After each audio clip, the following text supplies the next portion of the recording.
Bonjour et bienvenue à 10 minutes d'enseignement de cette semaine. Aujourd'hui, notre thème intitulé c'est ta PSC, ta prospérité et ton succès malgré l'adversité, malgré les ennemis, malgré ceux qui veulent t'empêcher d'avancer. Et pour cela, nous allons lire dans le livre de Proverbes chapitre 16 verset 7. Proverbes chapitre 16 verset 7 nous dit: quand l'Éternel approuve les voies d'un homme, il dispose favorablement à son égard ses ennemis.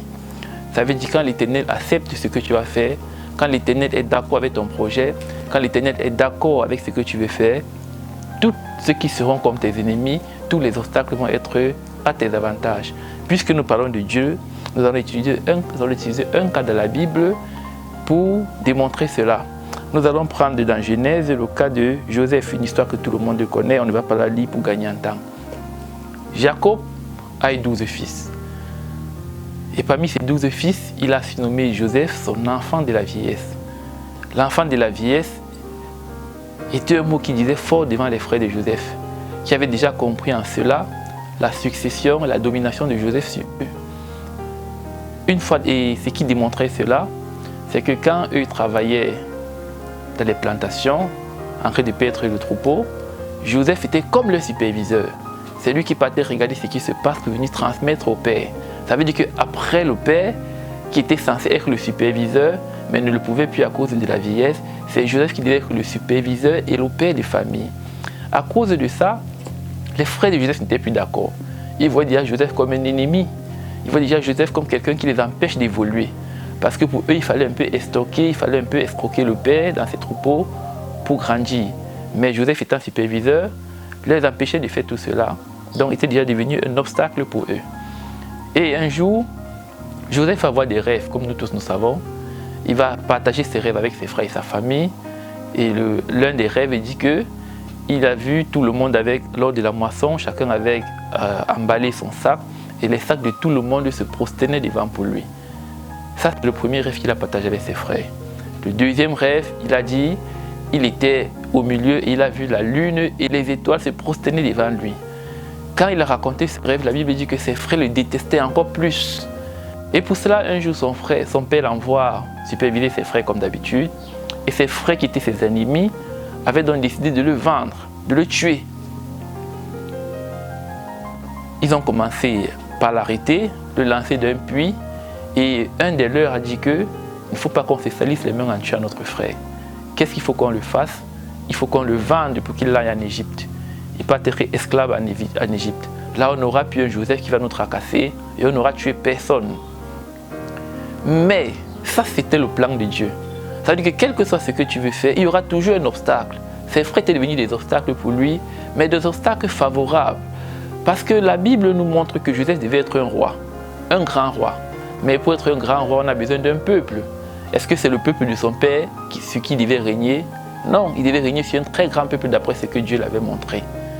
Donc il fallait qu'il parte en Égypte, parce que c'est le plus grand peuple du monde à cette époque. Mais comment est-ce qu'il devait partir en Égypte? Il n'y avait pas de moyens. Et le seul moyen de quitter où ils étaient pour arriver en Égypte, il fallait payer le transport. Joseph n'avait pas de frais de transport. Et le fait que ses frères l'ont vendu aux Arabes qui passaient, c'est un avantage pour lui. Parce que les Arabes l'ont pris, payé son transport pour qu'il se retrouve en Égypte, même s'il partait le vendre.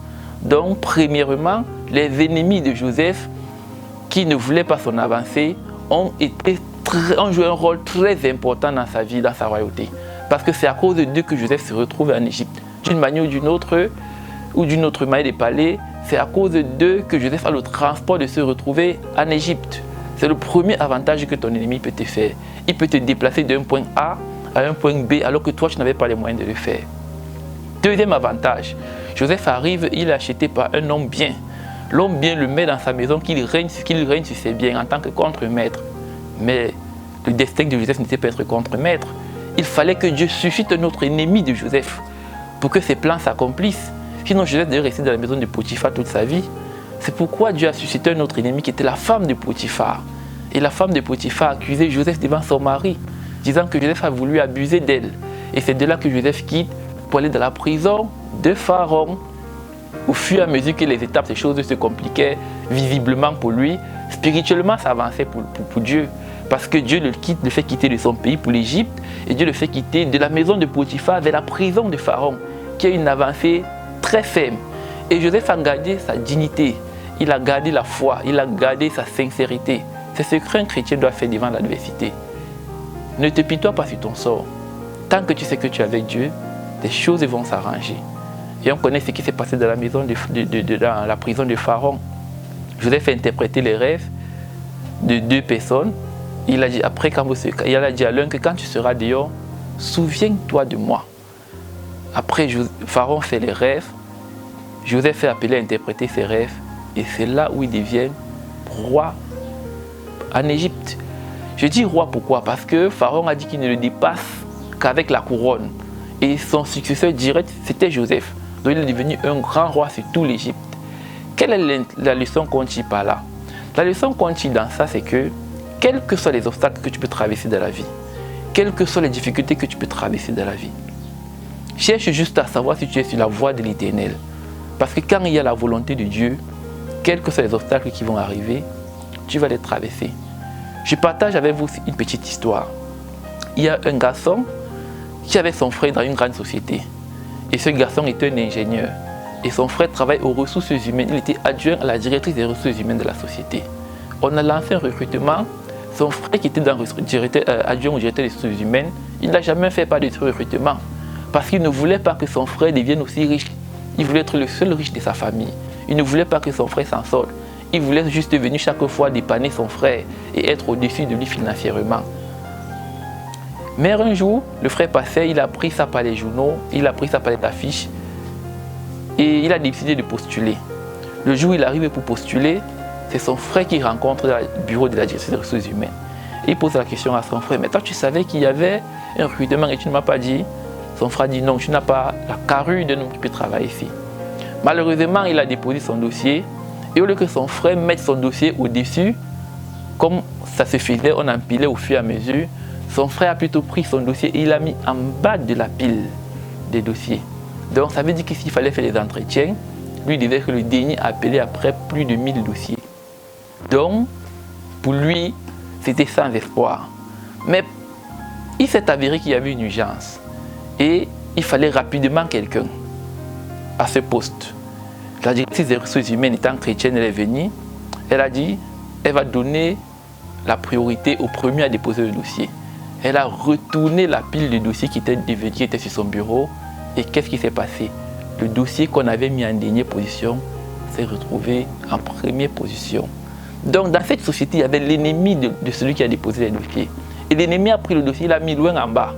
Mais parce que c'était le plan de Dieu, Dieu savait que la pile de dossiers devait être retournée, il l'a laissé faire. Et quand les dossiers ont été retournés, c'est le dernier à déposer qui était son frère qui a été appelé. Et c'est lui qui a obtenu le poste.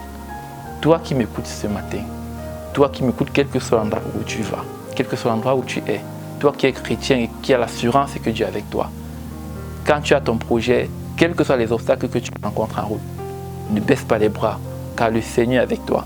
Et tous ceux qui sont des obstacles pour toi vont devenir pour toi une source de bénédiction, sans leur avis, mais par la vie de Dieu. Que le Seigneur vous bénisse. À la semaine prochaine pour une nouvelle vidéo. Bonsoir.